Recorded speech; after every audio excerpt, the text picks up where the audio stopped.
What's up guys, Kevin Cage here with another crypto update. In today's video, we're going to dive into some Casper news.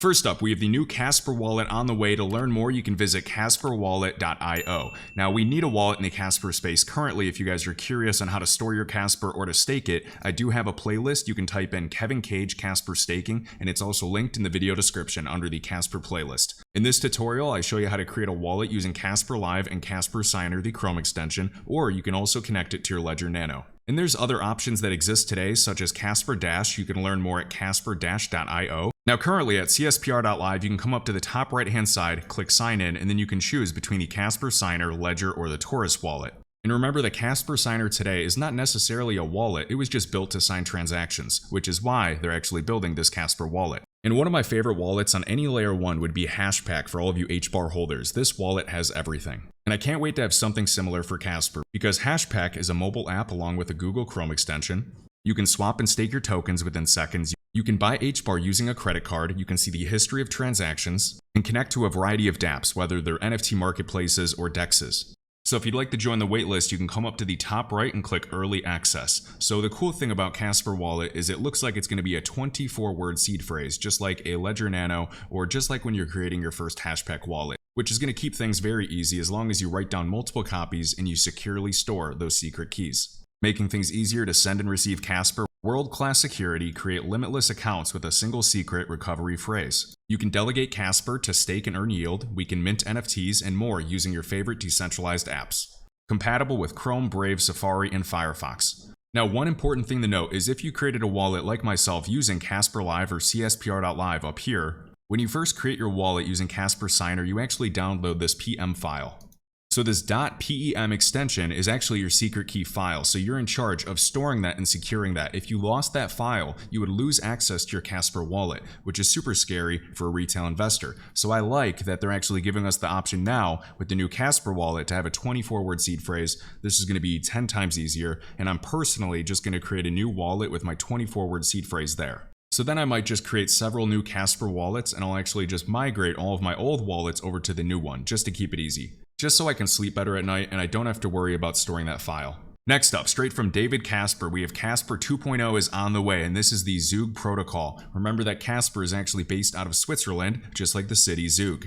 Notice, in quotes, Casper 2.0 will realize the most ambitious features envisioned by the Ethereum 3.0 roadmap, which is years and years away, at a time when Ethereum 2.0 is only just starting to become a reality. So Casper's migrating to the Zug protocol, and currently I believe they are leveraging the Highway protocol, and I did hear the CTO of Casper mention that they can actually run two consensus protocols side by side or parallel, which is crazy.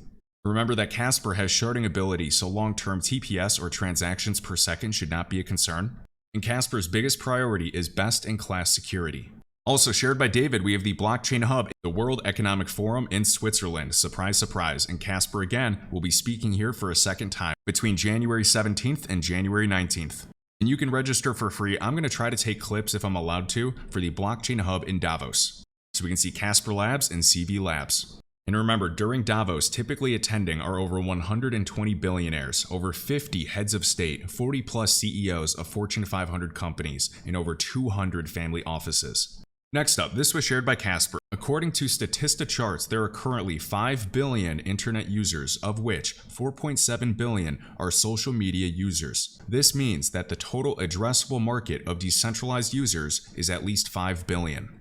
That's crazy to think. And today, what is it? Roughly 300 million users in crypto. And are we really users of this technology? Because I would say 20%, 50% of those users aren't using DeFi. They're not using decentralized applications. They're probably just buying a crypto on Coinbase and holding it. That is not using it. So imagine when this addressable market size not only grows, but is actually using the technology for how it's meant to be used at scale. Whether it's behind social media, whether it's behind gaming, or other institutional enterprise use cases which Casper's going after. Most of the internet users sign into applications and platforms using their email address, and a password, where the email has a direct link to their real identity. The equivalent of an email address in a decentralized world is a crypto wallet, where the identity remains anonymous. So on Casper.network, they have a recent blog post they put out, and we can see a series of decentralization. There are currently 300 million crypto users across the globe, and that number is expected to reach 1 billion by 2030. And I'm sure we've seen the charts of, internet growth in the user base compared to crypto, and some of the data can be skewed, but bottom line, this is still incredibly early. I think there's still going to be several market cycles. I know that we think this next market cycle is going to be the one we have to pay attention to for our last real chance for life-changing gains in this market. But overall, this asset class, it's going to be super volatile. It's going to be fluctuating like crazy, but year over year, and I'm measuring this in decades, it's going to be growing. The all-time high for the total crypto market cap was 3 trillion. In the previous all-time high before that was around 850 billion. So it went from 850 billion to 3 trillion. Now we're back down to 850 billion, back testing that all-time high. It's my belief, and not financial advice, but when use cases begin to grow, we'll eventually climb back up, surpass the $3 trillion previous high, get up to maybe 5, 6, 8, 10 trillion plus in the future. And for any comparison, real estate is over 300 trillion. We could talk about the global stock market hitting an all-time high over 100 trillion. And then the derivatives market, which is intangible and even crazier. And a lot of these things are going to be digital. The securities market is going to be tokenized. There's going to be anything that can verify ownership or a transaction. All of this is going to run on DLT, and some of which will run on certain DLT networks that require a token. So not every single crypto is awesome by any means, and not every single DLT network actually requires a crypto token. But the future networks that get mass adoption, especially where a token is actually useful, absolutely have insane potential. And for a quick comparison, we can see in the year 2000, 22 years ago, the total number of internet users was 300 million. So very similar to where we are today. And in just 2 years, the number of users doubled, 300 million to 600 million. And remember, today, there are currently 300 million crypto users. So we can see the number of users and the percent of world population basically doubling in 2 to 3 years. And next up, we have Casper Punks on the way, and you can join the whitelist to learn more at casperpunks.io/whitelist. And it looks like there's a marketplace on the way, so we can make some offers on different NFTs on Casper. And if we go to CSPR.live and we click the top left under Casper products, we can see the Block Explorer, we can see the Casper Wallet in development, we can see Casper Studio to launch your own NFTs, we have an NFT marketplace on the way, we have .casper domains on the way just like .hbar, and we also have a launchpad. Now this was an awesome interview. I did upload a Cliff Note version, but if you have time to watch this full interview of the CTO of Casper discuss with Hyperledger, it's super informative, and is Hyperledger in depth with Casper unlocking a $3 trillion market for businesses, discussing the enterprise use case. Now a couple things just to list. We can see Casper Labs was founded in 2018 during a crypto winter and built the technology during a pandemic. It has upgradability, and this is significantly important because this helps enterprises stay regulatory compliant and update as necessary without starting from scratch. If they have to update a smart contract or any type of NFT, which of course could be a patent with IPWE, a Hyperledger partner that is live with Casper today, if they have to update that metadata or any information related to that patent, it would be a pain in the butt to start from scratch. So upgradability is so important. And yes, there is still mutability with Casper as well, but upgradability should be an option for smart contracts and NFTs, which is so important for regulatory compliance. Casper's goal is to onboard the next 100 million users to blockchain, and will there be utility of the Casper token with all of these new hybrid network deployments? So yes, they still plug into Casper's public network to secure their private chains when they're connecting to Casper. Bottom line, that is utility. 75% of the supply is bonded and locked up, being staked and securing the network. Talked about IPWE bringing 1 million patents, which is intellectual property, on Casper's network by January, making all of these patents tradable and traceable. So this is just a real use case of NFTs, not just a picture of a monkey. This is a real company using Casper.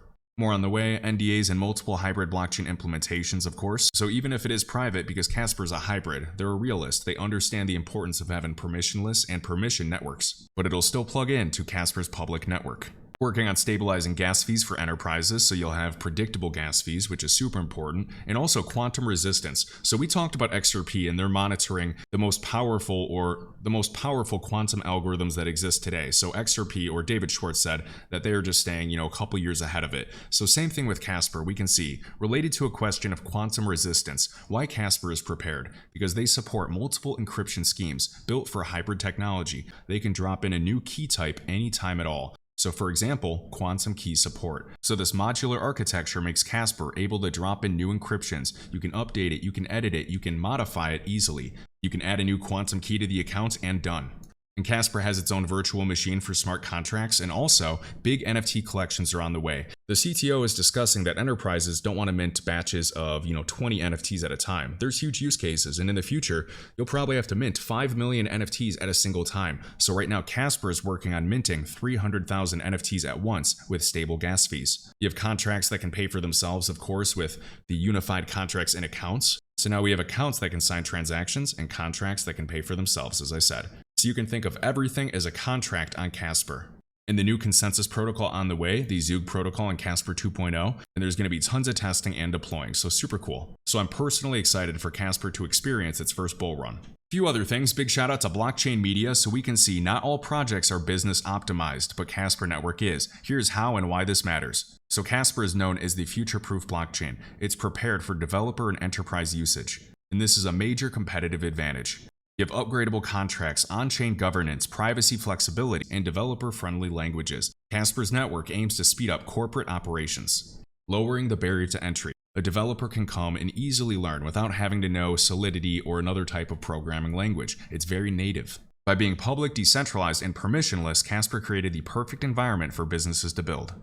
So this is a proof-of-stake consensus mechanism, and Casper is a utility token. You can stake or delegate to stake to earn yield and help secure the network and validate transactions, and it's also a gas token that is burned to be used for fees. And just remember to check out the Casper playlist that is linked in the video description to learn more. And shared by Casper, we have researchers and a bunch of academics that have gathered at this IACR News, this Asia Crypto Conference or Asia Crypt Conference in Taiwan. Casper is proud to be a sponsor and encourage discussions around cryptographic techniques and applications. So Casper is side by side with Meta and NTT Research. Wow. But alrighty, I am pooped. I hope you guys enjoyed this one. Let me know your CSPR price prediction down below, and I'll catch you in the next one.